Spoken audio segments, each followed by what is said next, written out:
Hello, bookworms. Welcome to The Best Book Ever, the podcast where I get to know interesting people by asking them about their favorite books. I'm your host, Julie Strauss, and today I'm talking to Chris Angel Murphy, a queer, trans, non-binary, LGBTQ+ educator, activist, and consultant.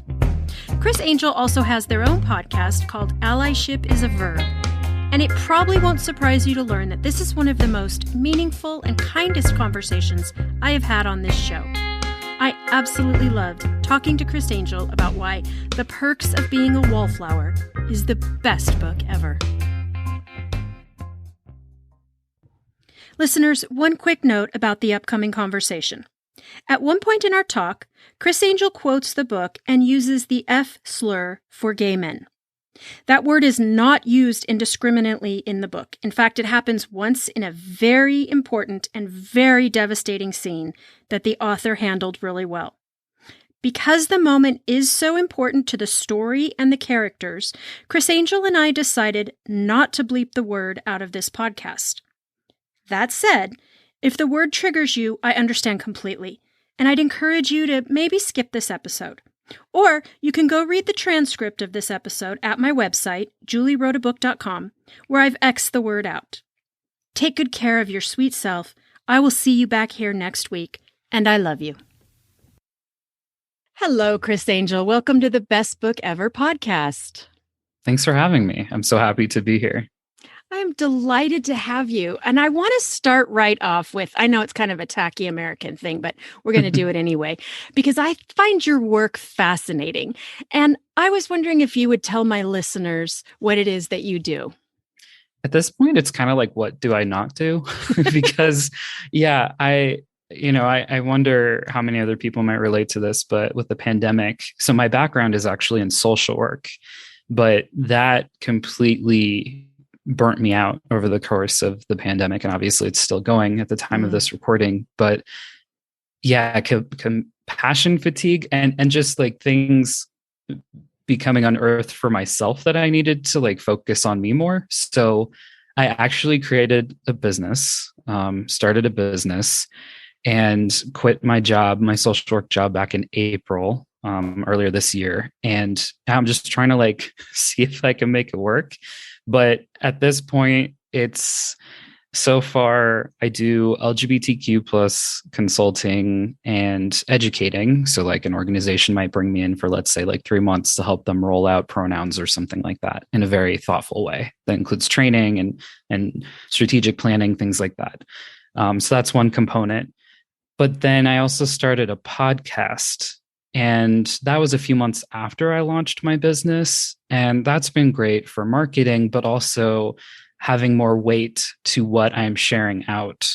So it's called Allyship as a Verb. And the whole point is that it's intersectional LGBTQ plus allyship and just highlighting and amplifying all these different people with different lived experiences and backgrounds. And a lot of them say some of the same stuff, but a different way. But then you can also see how like not everyone needs the same support.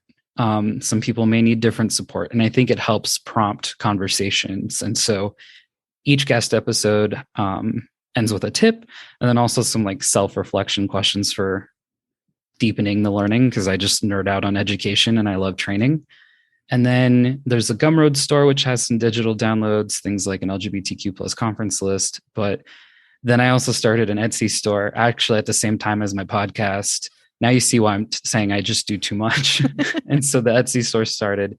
And that's like trying to create these unique products that are affirming for the community, because sometimes, like here's some pride socks, great. And then they fall apart in like 2 months or something because they weren't made well or something. So I've been more intentional. So for example, something I just launched was this really neat LGBTQ plus bookmark that actually looks like the old school checkout card process, but rather than under borrower's name, having names and stuff, instead sometimes it does actually have names, but it has milestones from our US history, in particular from like 1924 through 2009. And for date due, it's the date that I'm aware of that this event took place. And, I researched these things. And so that's been really neat.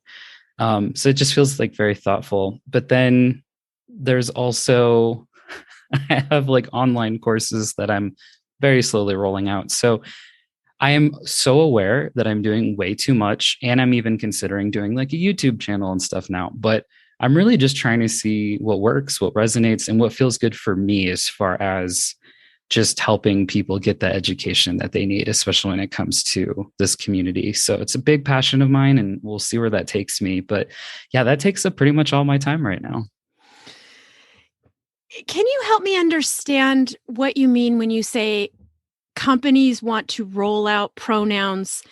You mean it's a bigger deal than an employee coming in saying, I want to be identified as they, them? Like it actually has to be like a formal process instead of everybody just going they, them? That's a great question. And I know that some people may feel that that's extreme even. However, it's something that I've done successfully at companies I've worked at as an employee, as well as being what I've been cheekily calling gay for pay. Which is funny because I actually identify as trans, non-binary, and queer, not necessarily gay, but sometimes, like, depending who I'm talking to, it just feels like something easier to say. Like, people will be like, got it, right? Yeah. But yeah, I think it is good because, I mean, some of the back end of what that looks like is identifying, do you even have a culture that would adopt something like this? Do you have a culture in your workplace where you can give feedback and have open and honest conversations and say things like oops and ouch and talk about the oops and the ouch and have corrections made and things like that? And so then it usually also entails getting the buy-in from the LGBTQ plus community within that organization too, because sometimes they can have concerns like, what, are you going to make this mandatory now? Which I never do. And I have a reason for that. The reason being, the people I care about the most in this conversation are the people who don't feel comfortable being out. And so for whatever reason, they don't want to bring their quote unquote full self to work. Then that can mean that if you do something like make pronouns mandatory, you're either going to make them double down on being misgendered or force them to come out. And either way, that's not good. So yeah, just encouraging that it's just highly encouraged and sharing the culture around that, what to do if you make mistakes, talking about what pronouns are, because most of us have learned this in school long ago and we don't remember. And so just making it a safer learning environment. So usually then I'll go ahead and train like leadership first, because especially if they have employees they're responsible for, then they need to know what they're being held to, how to explain this to other people, and how to help create this culture shift, as well as then like almost like a town hall for all staff to say like, hey, here are the changes that are happening. Here's when they're happening.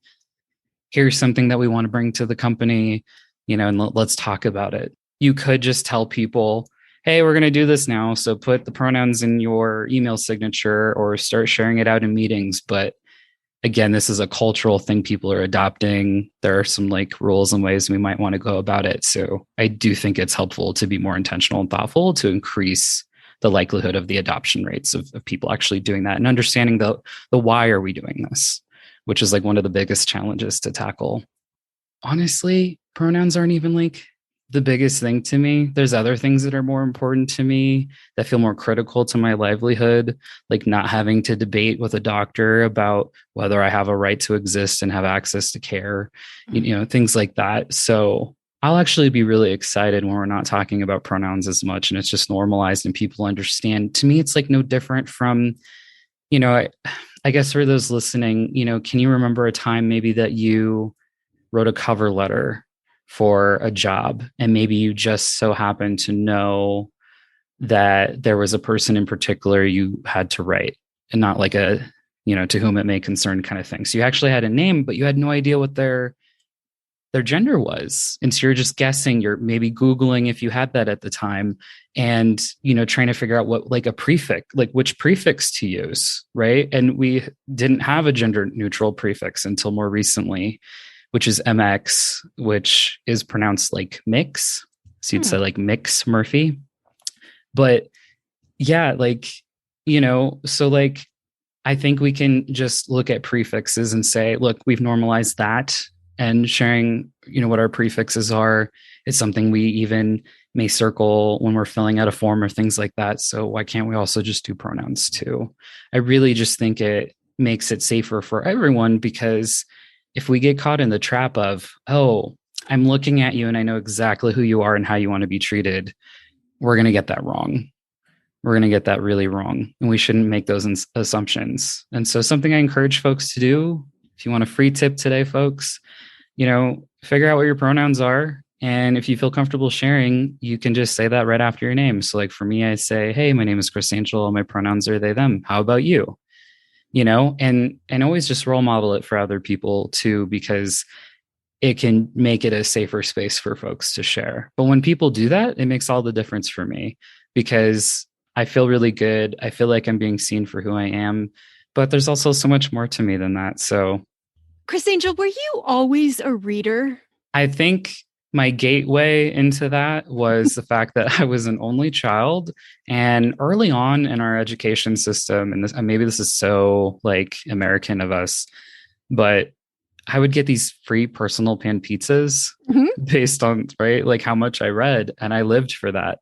And I apologize in advance if anyone's going to be offended that I got pineapple ones or Hawaiian ones. No, that's the right way to do it. Thank you. I feel seen and heard and safe now in this conversation. And so that was a gateway into it. But, I think, again, a combination of just being an only child, the personal pan pizzas that were free, and also having some really great teachers early on in elementary school who introduced me to books that were just phenomenal. I think all of that helped a great deal. And it was just fun because, I'd beg my dad to take me to the library, and I'd get like Animorphs or Goosebumps, and I would never document which one I'd already read or not. And I would just be trying to remember because there were so many. And I would probably get the same ones, but I didn't care because it was like a nice escape. So you were really into the series when you were a kid. Yeah, I think it was easier because I knew what to expect to a degree. I knew like the author's style for the most part, and I knew that it would be a good journey. I think where things started changing drastically was when I was questioning who I was in high school as a freshman. I think there were a lot of things going on in my life at that point that were very confusing and concerning to me. And so once I jumped into like YA novels, like the book that we're discussing today, that was just such a different world for me. And I had a different purpose for reading. The childhood I had wasn't great, and it was very sheltered. So even though I was going through big things like abuse, I didn't have anyone to talk to about it. And our family motto was, what happens in this house stays in this house. And so that's what it was like living with my dad and my grandma. Plus, again, throw on poverty and all these other things. So by my freshman year, I think it was just awkward being like the underdog again, right?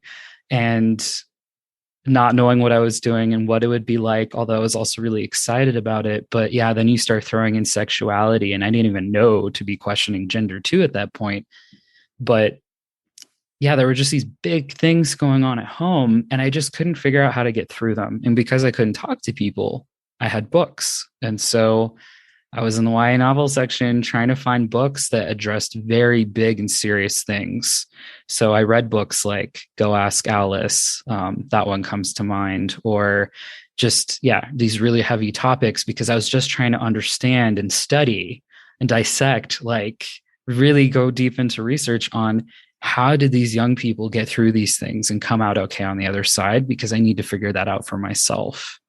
And so then it was really hard, because when I was in foster care, I found a teacher. I asked some kids in the school. I asked them, like, kids that I'd known back from middle school. So I knew I could talk to them. And I asked them, like, hey, are there any teachers I can talk to about, like, if I have things going on at home or something? And resoundingly, one name continued to pop up. And so I went to her, and we're now lifelong friends. Wow. And I'm so grateful for our friendship. But she helped me get into foster care. I then hated foster care, had a horrible experience in foster care, but she was a common thread and always looked out for me. And I'll be forever grateful, because her friendship has just been one of those that has just been very important to me.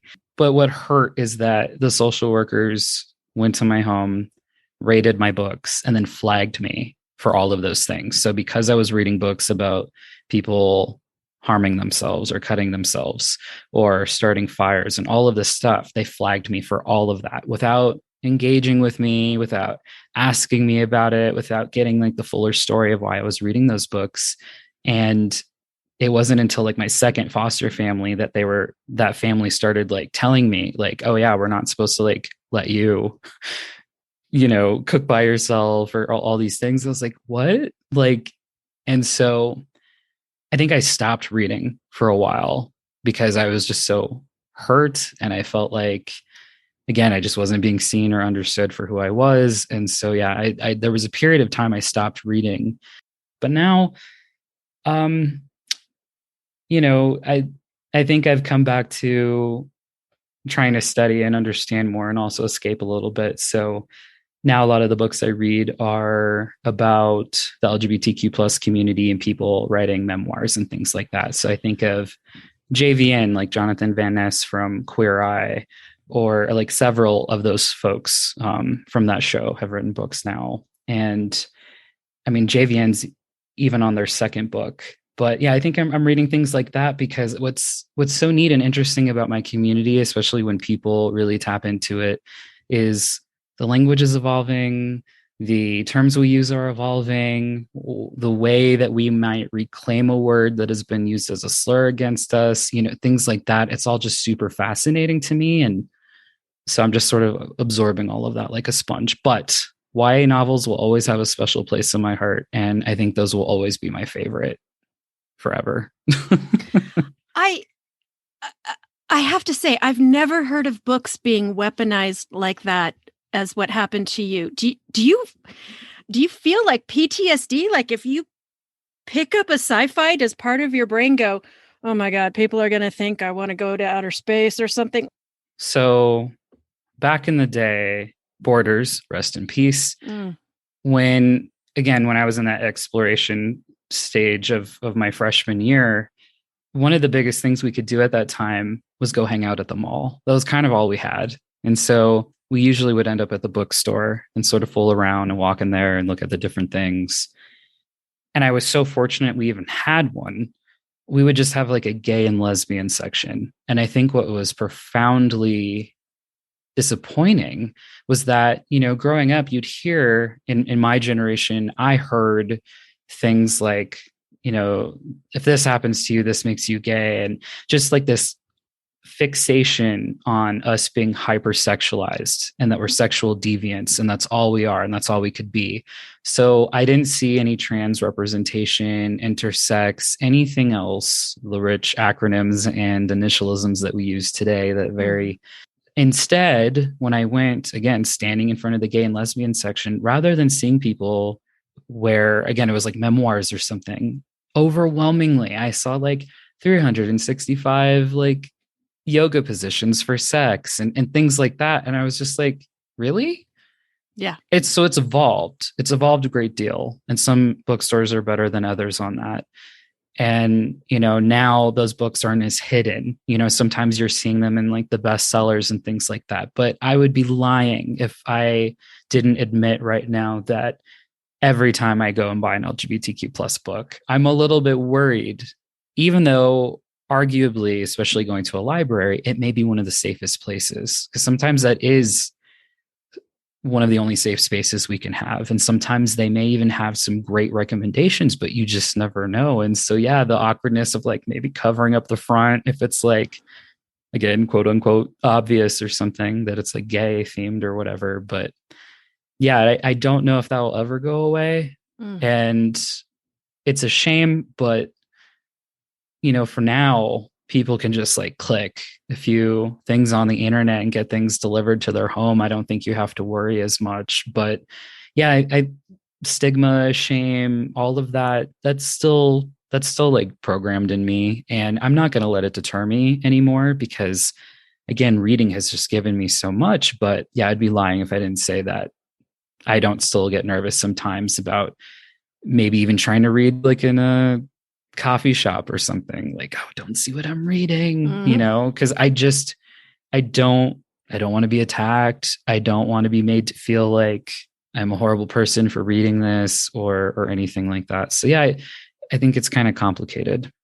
Do you remember when you first discovered this book that we're talking about today, The Perks of Being a Wallflower? I wish I could. I really wish that I could remember. I think it was in fact, I know it was before I went into foster care, which was later that freshman year, just as we were like getting ready to finish up our academic year. But I think it was one of those books I had pulled just trying to figure my stuff out. And so it's not inherently about the LGBTQ plus community, although there are themes in it. But it just seemed like another cool YA novel. I was totally one of those people who judged a book by its cover. And I was like, this looks really neat and simple. And I don't know, there's just something about this that I'm gravitating toward. Can you describe the plot for my listeners who haven't come across this one? So the book is about Charlie, and he's writing these letters to someone we don't know. And it's about him just coming into himself and learning who he is. So it's your classic coming of age story, starting high school, and you're just really learning about the people that he's starting to meet and just, how he's opening up as a person and just what makes him unique that he's getting mirrored from like the people that he's surrounding himself with, which is really interesting. And part of it too is he's recognizing something that's happened to him and he's learning how to deal with it. And it's not easy at all, but he has really great people and a really great support system helping him through this thing that he's unearthing about himself and his past. Is this a book that you reread often? Oh my gosh, yes. So when we were setting all of this up, I was very excited to read it again. It's one of the books that the first version I had, I gave to a dear friend of mine because I felt like, and her name is Sabrina, and I felt like she needed to just know who I was. And I thought that this book could help her better understand me as a person. And it was the same thing then when I gave it to my friend Havala. So those were the two first people actually that I gave a copy to. I've told people about it before. I don't always give a copy of it to someone now. I think it's interesting too, like every time I read it, something else that I'm like, wait, did I like forget this part? Or like, is my mind blown right now? So can you tell me what it is that you connect to so much in this book? What is it that you love so much? I love like his friends and I love how they interact, probably romanticizing it a bit, but it's also just so quotable. So one of the quotes that I have been saying forever now as a result of reading this book is, we accept the love we think we deserve. And there's someone who says that to Charlie. And it's just one of those deep things that you really gotta sit with and let run over you. And if that isn't like a good tagline for my life right now, I don't know what is, and also they talk about the word infinite, and this is really silly. I don't always share this with people because this isn't something that comes up naturally, but one of the things that was like fun and interesting about growing up on the internet when it was starting to come out was that everyone had like an AOL screen name, if not multiple screen names. And you maybe had a snarky one or a boring one or a silly one or whatever, but I could never land on one. So I was always creating new ones and reinventing myself or whatever. But once I read this book, and for the rest of my life, my internet handle has been Infinite Avenue. And it was a result of another quote in the book where they talk about this feeling of feeling infinite. And it's not really quite a feeling per se, but I get it. I understand it. And that's something I've been chasing in my life too, or trying to create, is those moments where you feel infinite. And I think the closest word would be unity. And as I was rereading it again for our interview today, I was like, yes, that makes sense. There's this like oneness with the universe, but there's something interesting about saying, and in that moment, I swear we were infinite. And so Charlie and I had really different lives. And again, totally understanding that this is a fictional character, but although we had different lives, we got to some of the same places because there were just certain like overlapping themes. And so when there's the great reveal at the end about what happened to Charlie when he was younger, I'll never forget. I was sitting on my grandma's bed and because I was in high school, and my dad was like in my room. And so I was in my grandma's room to try to get some privacy so I could just read and be quiet. And I just remember it felt like my world completely shifted, like how I imagine, maybe it's like to be on LSD or something and things are moving or whatever. But like, I just felt like my world shifted. And number one, I was just so shocked because I wasn't expecting that reveal, but there was something deeply healing about it. And I do actually believe that because of this book, it got me to foster care, because I think it just woke me up to saying, like, our family motto is fucked. And I can't be quiet anymore. I was absolutely Charlie. Because of that motto, I was never allowed to have friends. I was never allowed to have any depth. I was never allowed to go anywhere. And so, although foster care was a horrific experience, I'm so grateful for that, because otherwise nothing would have changed. And when I came back, almost a year later, and my dad and grandma went through all the hoops they needed to go through to get me back, I was a different person, and I lived for myself, and I opened up to people. And so I started living my life by saying, you know what? And because this was all I had at the time, I'm going to do everything opposite of my family. So if they're not open and connected with people, I'm going to do that. If they don't try new food, I'm going to do that. And it served me well for a long time. But now as an adult, I'm like, great, that worked then and up until recently. But who do I get to be now outside of that compass? Because I want to just make my own decisions and not have it be a result of I just need to do the opposites. I mean, It's not just because I'm non-binary. I can believe in binaries, but there were just so many things about him that I was like, wow, okay, I can be different, and these things are good. And because I could love these things about him, I could love these things about myself. And I'm literally having that realization right now as we're talking. And it doesn't get everything right either. I mean, it was absolutely like a sign of its time, like for when it was written. There's things that I would like flag now as like, maybe don't say that, but I can love it as a time capsule for what it is.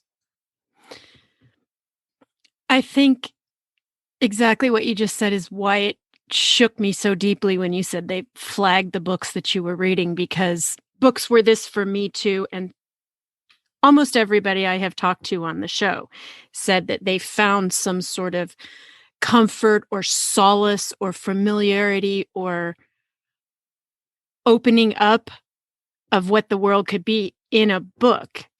And to have that weaponized against a child absolutely breaks my heart, because for so many of us, that was the only place we could find it. Yeah. And that's the difference, right? Is that even though we'll have social workers, therapists, all these different helping professions, it doesn't mean that they can't cause great harm. I mean, like I said, I've been able to reclaim my love of reading. There's still sometimes I'm just like, about it. But most of the time I'm reading from the privacy of my home. And honestly, I hope I can get to a place someday of not caring and just like, whatever.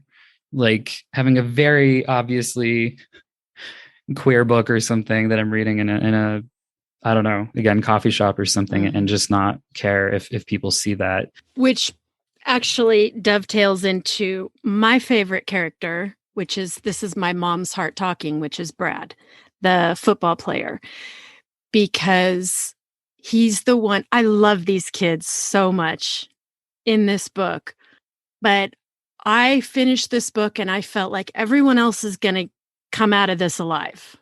But I don't know about Brad. And he broke my heart. And I'm genuinely worried about him. And I get that he's fictional, but yeah, it's the Brads that I worry so much about, because they're the ones who turn around and inflict so much damage. they become senators. Brad's storyline is really heartbreaking, and unfortunately something that can still happen to kids today. So it's unfortunate. And yeah, that whole lunch scene then, when he turns around and calls Patrick a faggot, and then how like Charlie comes in, everything, it's just like, he really didn't have to do that. He really didn't have to do that, Brad. But he was also trying to like save face with his buddies and everything. So it's just, yeah, it still happens today. I mean, we hear these stories about how the younger generations are just becoming so much more inclusive and so much more expansive in terms of gender and sexuality and stuff. But like, these things still happen because not everywhere is, safe. There's still plenty of countries and things like that where it's still illegal and you're like hunted down for being gay or even suspected for being gay. So there's still so many Brads out there, and it's heartbreaking. Mm-hmm. Yeah. And that's, I think, what's interesting too. And I'm so glad you brought that up, is like, this book does a great job of talking about a wide range of topics that can impact kids and teens. And again, stuff that's still relevant today. Did it feel true to you, or did it feel sort of like a fantasy version of high school students? Because I think that this book and The Fault in Our Stars, I always hear people my age and older criticizing them, like, teenagers don't talk like that. And I don't know. I think they do. I think it felt very, very real. And people who say this isn't how teenagers talk or think or act, I think they're just not around teenagers. It is my opinion, but I was not a teenager when it came out. So what was your opinion when you were reading it? Did it feel like people you knew? Absolutely. And I had like a Sam in my life, and I wish I had more Patricks. That would have been great. But absolutely, like it did feel true. I gravitated toward the outsiders and the theater kids, especially like musical theater kids. Yeah, I think we had a lot of those moments, like the excitement of just driving. We'd have like cheesy pop music playing that we were too embarrassed to let other people know that we listened to, like Hanson or something, and like Bop and all of that, right? And we just, just having karaoke in the car, and yeah, feeling infinite again. That like that feeling of just like, wow, I wish I could just stay in this moment forever.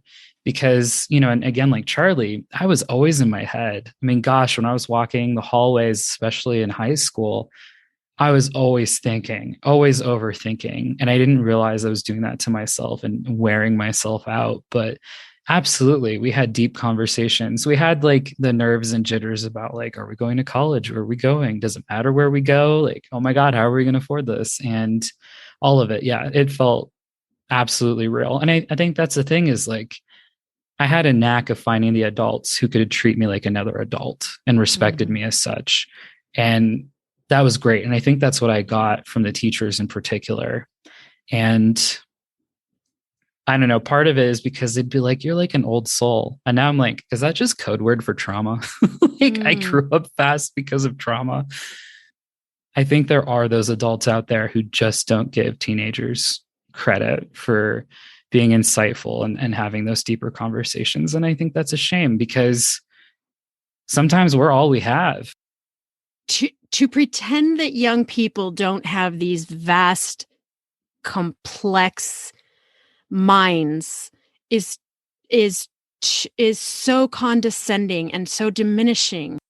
And that's where like the idea of chosen family comes in. And I don't think that's specific to the LGBTQ plus community. I think there's plenty of ways that people have to create their chosen family. And I think that's great.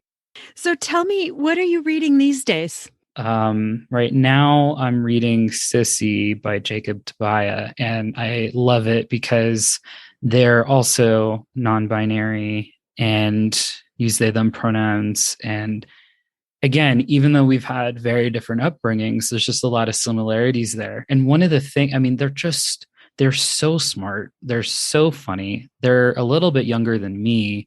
And what I love is that they totally poke fun of this, like, again, quote unquote, trans narrative that exists of, well, I knew when I was young because of these toys and I wanted to wear this, but I couldn't. And, like just completely poking fun at that. And And really, it can feel super performative because it's really this thing we can do sometimes for cisgender people, just to say like, no, I knew all this time. But then it also discredits people who don't figure that out until later in life because maybe they don't have access to the language or whatever. And that, again, that's part of why this book was so good for me, is because when I was in high school, we just weren't talking about these things. And it wasn't until after I came back from foster care and after I connected with Bridget, the teacher, that I was able to say, like, I actually stumbled into a GSA meeting.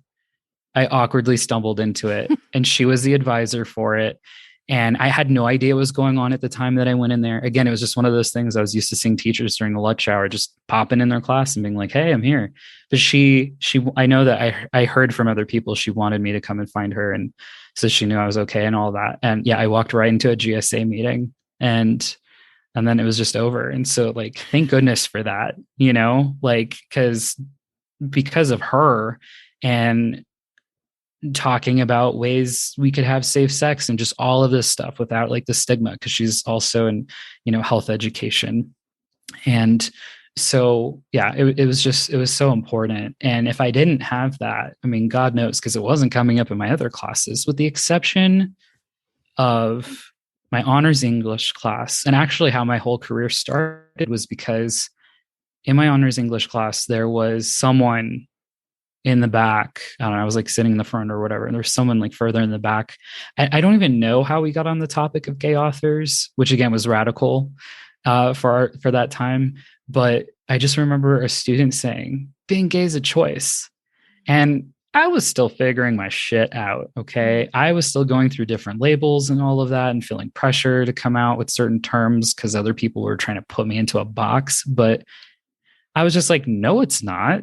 And that was the first time I told my story publicly up till that point of what I had figured out about myself. And the teacher, Miss Roth, just like backed off and let me handle it. And you need to understand, I was this very shy and awkward baby. Like, sweet baby Angel, Chris Angel, was just so shy and awkward. And so the fact that I was like standing up in front of this class and sharing my story in this way and with such vulnerability, I mean, that was like really different for me, but it was really empowering and it felt really good. And then it's just been duplicated. Like, I kept having to come out in classes because things like that would come up, and I'm grateful for that. But yeah, I think that's why everything comes back to education for me, because people again have this fear. It's like, we're going to teach these kids to be gay, and it's like, we're teaching them it's okay.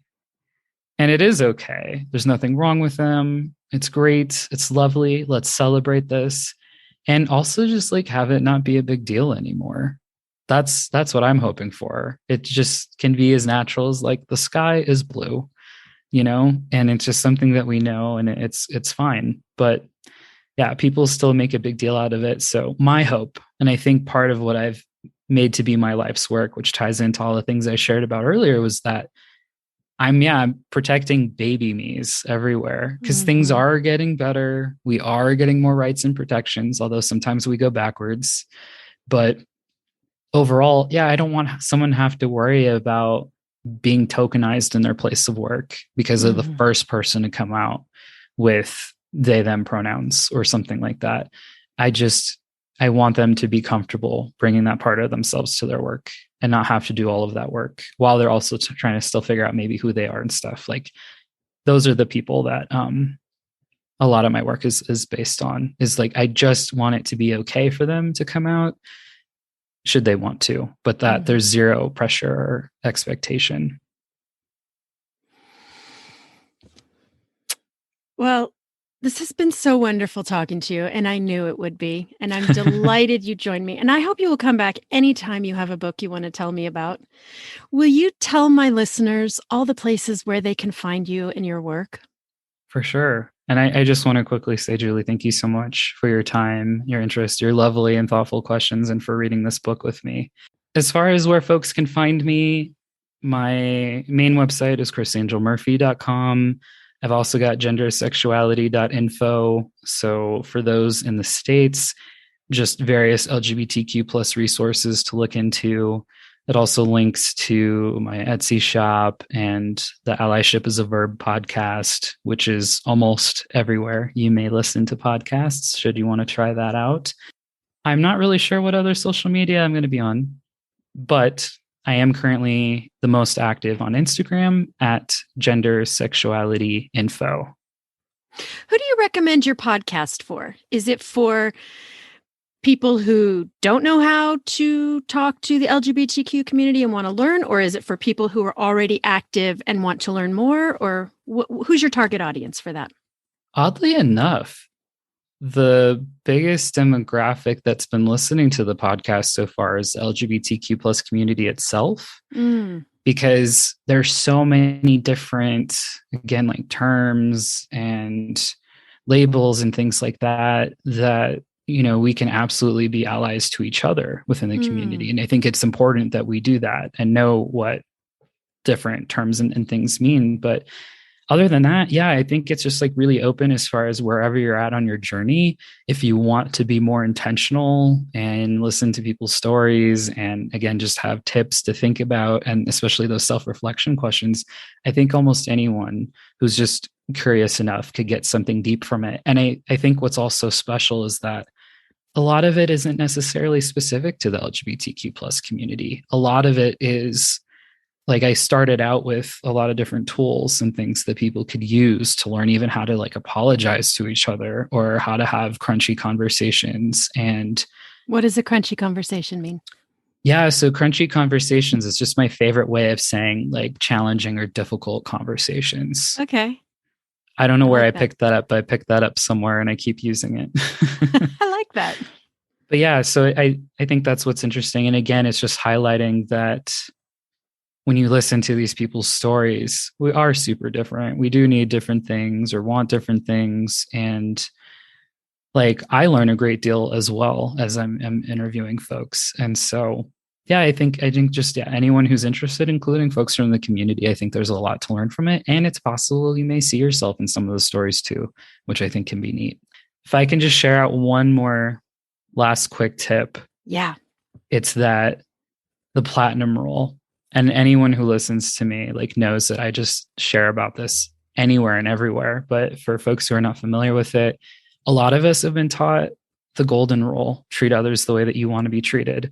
But I think even as I've sort of talked about in our conversation today, we don't all want to be treated the same way. And so rather, the platinum rule, which I believe was created in the 70s, says treat others the way that they want to be treated. And like you just mentioned, your little shift, that little shift has made all the difference for me, because instead now I'm listening to what other people need and not just like blanket treating them with how I would want to be treated. Just acknowledging that, again, not everyone's going to want that. So for whatever it's worth, I hope that people can find that to be a helpful tool, because it's made all of the difference in my life as well.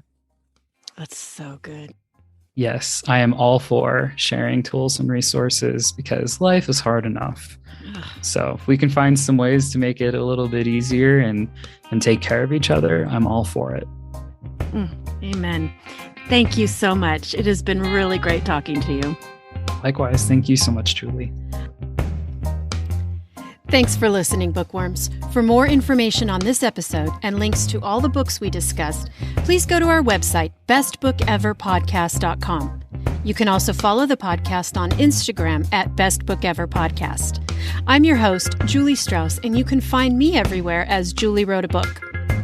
If you'd like to hear more from this week's guest, become a patron of the Best Book Ever podcast. For about the cost of a latte, you'll get exclusive interview clips, monthly book roundups, and curated reading lists. Go to patreon.com, that's patreon.com/bestbookever to learn more. Thanks for joining me today, and I will see you at the library. I just want to keep talking to you. Okay. I'm telling you, open invitation. Thank you.